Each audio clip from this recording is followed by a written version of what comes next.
வணக்கம். இந்த நாளில் சின்ன சின்ன வெளிச்சங்களில் இன்னொரு புதிய சிந்தனையை தெரிந்து கொள்வோம். சில திருமணங்கள் முடிந்த பிறகு இரண்டு வீட்டாரிடத்திலே சில சம்பவங்கள் ஏற்படும் போது இப்படி அவங்க சொல்றாங்க, எங்க பையனுக்கு ஏத்த பொண்ணுன்னு நினைச்சுதான் சார் கட்டி வச்சேன், ரொம்ப பொருத்தமா இருக்கும்னு எல்லாரும் சொன்னாங்க, நானும் அப்படிதான் நினைச்சேன், நல்ல பொண்ணா இருக்கு, ஆனா கல்யாணம் ஆகி இப்படி எங்களை பிரிச்சுட்டு போயிட்டா, ரொம்ப சண்டை போடுறா அப்படிலாம் சொல்றதுக்கு. அதே மாதிரி பொண்ணு வீட்லயும் சொல்றாங்க, எங்க அந்த நல்ல பையன் நினைச்சு கட்டணும், பிள்ளைய நல்லா வச்சுப்பான்னு நினைச்சோம், ஏற்ற துணை என்று நாங்கள் நினைச்சு கல்யாணம் பண்றோம், ஆனா சில நேரங்களில் அந்த இல்லற வாழ்க்கை தோற்று போகும்போது நம்முடைய அனுமானமோ நம்முடைய பிளானிங் தப்பாயிடுது, நம்மளுடைய டிசிஷன் தப்பாயிடுதுன்னு பேரண்ட்ஸ் கவலைப்படுறதை நம்ம கேட்டிருக்கோம் இல்லையா?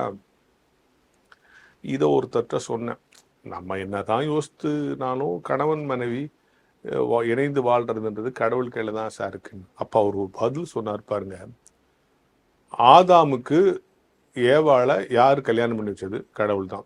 எப்படி கல்யாணம் பண்ண? ஆதாமுக்கு ஏற்ற துணையாக ஏவாளை கொடுக்குறார். ஏற்ற துணை அப்படிதானே பைபிள்ல போட்டிருக்கு. ஆதாமுக்கு ஏற்ற துணையாக ஏவாளை கொடுத்தார்.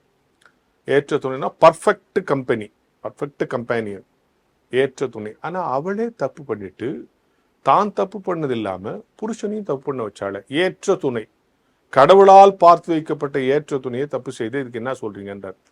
நல்ல கேள்வி இல்ல? ஏற்ற துணைன்னு சொல்லி கடவுள் நினைச்சு ஒரு பொண்ணை கல்யாணம் பண்ணி வச்சா அந்த பொண்ணு தான் பாவம் செஞ்சது மட்டும் இல்லாம அவனையும் பாவம் செஞ்சு அதனாலதான் உலகத்துக்கு பாவம் வச்சுது. அப்ப கடவுள் பார்த்த ஏற்ற துணையை கூட ஃபெயிலியர் ஆயிடுச்சா அப்படின்னு ஒரு கேள்வியை அவர் நகைச்சுவையா கேட்டார். அந்த கேள்வியை நம்ம சிந்திக்க வேண்டிய கட்டாயத்தில் இருக்கும். கடவுள் ஏற்ற துணையாக கட்டி வைத்தார், அவங்க ரெண்டு பேரை தான் அவர் முதல்ல படைச்சார், ஏன் அவங்க ரெண்டு பேரும் தப்பு பண்ணாங்க? இல்ல, இது யோசிக்க வேண்டிய ஒரு கேள்வி இல்ல? ஆதாம் அந்த பழத்தை கொடுத்த உடனே, அவங்க ஒய்ஃப் சாப்பிட்டுட்டு கொடுத்த உடனே அதை சாப்பிட்றதுக்கு முன்னால அவனுக்கு என்ன திங்கிங் வந்திருக்கணும்? நான் யாரு? கடவுளால் படைக்கப்பட்டவன் இல்லையா? நான் யாரு? கடவுளால் படைக்கப்பட்ட முதல் மனிதர். கடவுளால் படைக்கப்பட்ட இவன் தன்னால் படைக்கப்பட்ட பெண்ணுடைய சொல்ல கேட்டான்.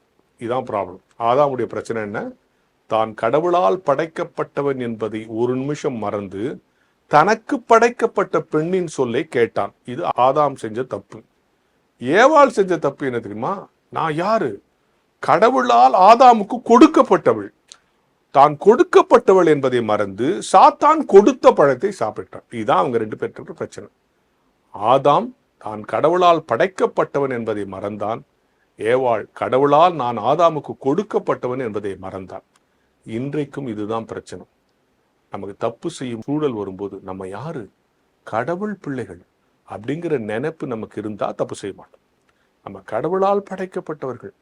நம்ம மனைவி யாரு? கடவுளால் கொடுக்கப்பட்டவள். மனைவி என்ன நினைக்கணும்? நம்ம யாரு?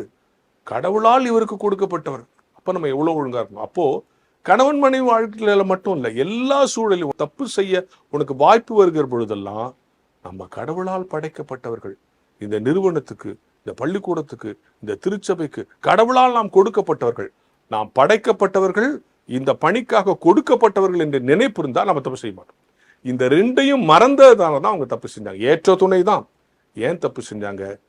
தான் கடவுளால் படைக்கப்பட்டவன் என்பதை ஆதாமும் தான் கடவுளால் கொடுக்கப்பட்டவள் என்பதை ஏவாளும் மறந்தது போல இன்றைக்கும் பாவம் செய்கிற சூழல் வரும்போது நான் கடவுளால் படைக்கப்பட்டவன் என்கிற உணர்வு இருந்தால், கடவுளால் இந்த நோக்கத்திற்காக இந்த உலகத்திற்கு நான் கொடுக்கப்பட்டவன் என்கிற நோக்கம் இருந்தால் நாமும் தவறு செய்ய மாட்டோம் என்கிற சிந்தனையோடு இந்த நாளை தொடங்கும்.